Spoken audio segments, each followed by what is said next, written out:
नमस्ते दोस्तों। आज हम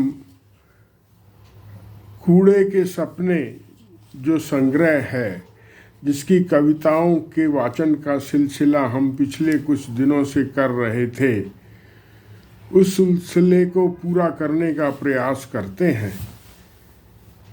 इस संग्रह में से अब 5 ही कविताएं रह गई हैं जिनका वाचन होना है। लीजिए शुरू करते हैं। आज की कविता है सब ओर से प्रणाम। आपको पता ही है, ये कविताएं घरों से कूड़ा उठाने वालों पर केंद्रित हैं। मेरे घर जो कूड़ा उठाने आता है व्यक्ति, निरंतर उसको देखते देखते इन कविताओं को लिखने का भाव मेरे मन में जागा। यह संकलन उसी की अभिव्यक्ति है। देखिए, सब ओर से प्रणाम। जैसे कैसे देखें कूड़े के सपने, कैसे देखें कूड़े के सपने, कूड़ा तो बस कूड़ा है। अगर सोचो कितने प्रकार का होता है कूड़ा, तो गहराता जाता है कूड़े का कूड़ापन। किंतु कूड़ेपन को किसी भी प्रकार के कूड़े से अलग नहीं किया जा सकता। इसलिए एक तरह से अविभाज्य है कूड़ा। किसी परम तत्व सरीखा है ये कोई छठा महाभूत, जिससे संभव है सृष्टि। सृष्टि के इस नियामक तत्व को प्रणाम। फिर से पढ़ता हूँ। अगर सोचो कितने प्रकार का होता है कूड़ा, तो गहराता जाता है कूड़े का कूड़ापन। किंतु कूड़ेपन को किसी भी प्रकार के कूड़े से अलग नहीं किया जा सकता। इसलिए एक तरह से अविभाज्य है कूड़ा। किसी परम तत्व सरीखा, पंच महाभूतों सरीखा है ये कोई छठा महाभूत, जिससे संभव है सृष्टि। सृष्टि के इस नियामक तत्व को प्रणाम। Let us relax. सामने से प्रणाम, पीछे से प्रणाम, दाएं से प्रणाम, बाएं से प्रणाम। कृष्ण की तरह इसे सब ओर से प्रणाम।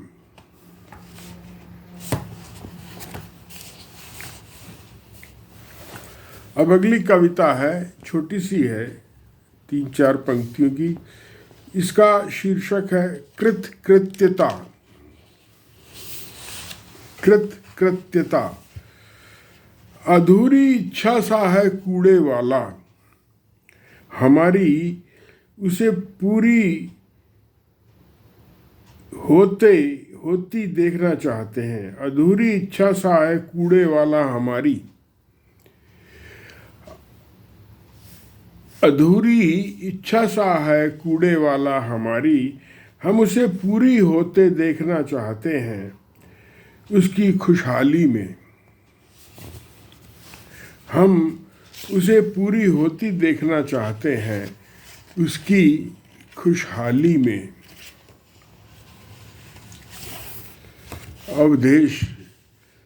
अवधेश वही है जो गोरखपुर का है, और यह कविता मैंने 2022 में लिखी थी। अब 2025 में वह नहीं आता। पता नहीं कहाँ क्या काम कर रहा होगा। आज अवधेश मुझे फिर मिला, कूड़े की ठेली खींचता। उसके साथ पुराना कूड़े वाला भी था, जिसका नाम मुझे नहीं मालूम। मैंने रुककर उससे पूछा, अवधेश हो न तुम? उसकी दाढ़ी बढ़ गई थी, बढ़कर ठुड्डी के साथ कुछ घूम गई थी। कुछ भूरी, कुछ बाल सफ़ेद भी, चेहरा मलिन, वस्त्र मलिन, पहचान में नहीं आ रहा था, बुझा बुझा अपने साथी की तरह है। उसने कहा हाँ। दोबारा पूछने पर कहा हाँ मैं अवधेश हूँ। मैंने पूछा आते हो आजकल? यह सुनकर पुराना कूड़े वाला नाराज हो गया। हाँ आता तो है रोज, उससे लोग अक्सर तकरार करते होंगे।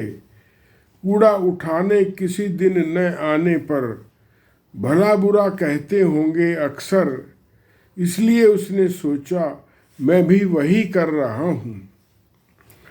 मैंने कहा नहीं, मैं बस पूछ रहा हूँ कि यही आता है ना। एक परिचित सब्जी वाला पास से गुजरा। मैंने उससे कहा अरे करेले के पैसे तो दिए नहीं। उसने कहा आ जाएंगे। पैसे कहाँ जाएंगे, हंसकर कहा पुराने कूड़े वाले ने। बहुत हंसी खुशी का स्रोत है पैसा उनके लिए जिनके पास नहीं है थोड़ा भी। बहुत हंसी खुशी का स्रोत है पैसा उनके लिए जिनके पास थोड़ा भी नहीं है।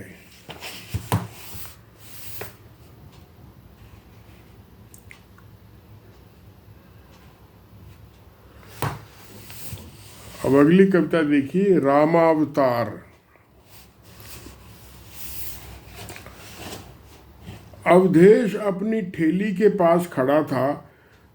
पुराना कूड़े वाला चाय पी रहा था। उस घर के बाहर जहां उनकी मालकिन रहती है। क्या हाल है? उसने गर्दन हिलाते हुए कहा ठीक है। मैं चलने लगा तो एक क्षण रुककर पुराने कूड़े वाले से पूछा अवधेश को चाय नहीं पिलाई? वह पी चुका, उसने कहा।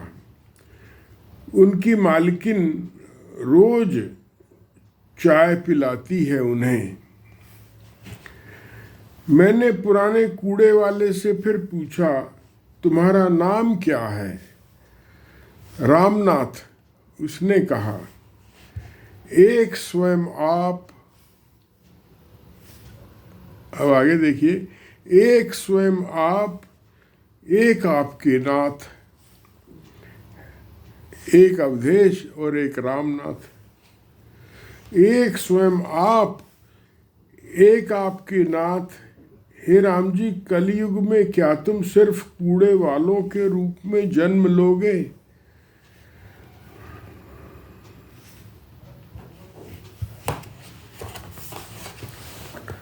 अब ये देखिए, हम अंतिम कविता पर आ गए हैं। कविता यह लिखते हुए अंतिम मेरे मन में ख्याल उठा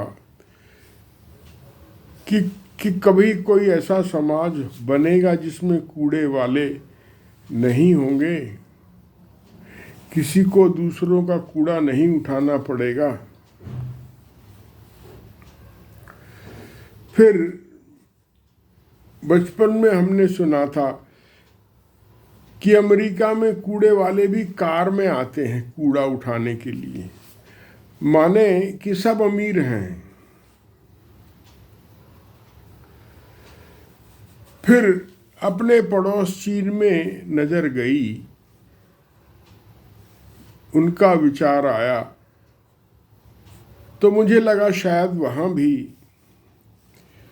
इस बुरी हालत में तो नहीं होंगे लोग, क्योंकि वहाँ रोजगार सबके लिए है, इंतज़ाम सबके लिए है रोजगार का, शिक्षा का, स्वास्थ्य का।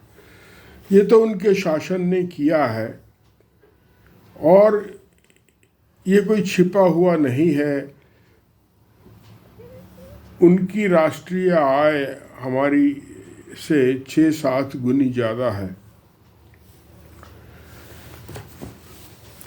अब जो देश हमारे बराबर जनसंख्या का हो और 6-7 गुना ज़्यादा अमीर हो तो उसका सामान्य नागरिक बुरी हालत में होगा, ऐसा सोचना शायद ठीक नहीं है। तो इसी संदर्भ में मैंने एक ये छोटी सी अंतिम कविता लिखी, सुनिएगा। चीन में नहीं होते।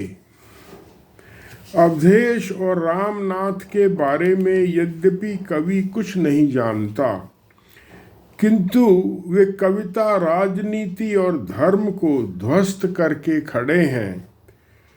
अकेले बुझे हुए मुसीबत जदा, कोई उनकी ओर हाथ बढ़ाए, यह सबकी जरूरत है। चाहे वह कितना ही छूछा लगता हो, कितना ही मुश्किल। बार बार प्रश्न मन में उठता है, किसने पैदा की यह मुश्किल? एक हल है शायद।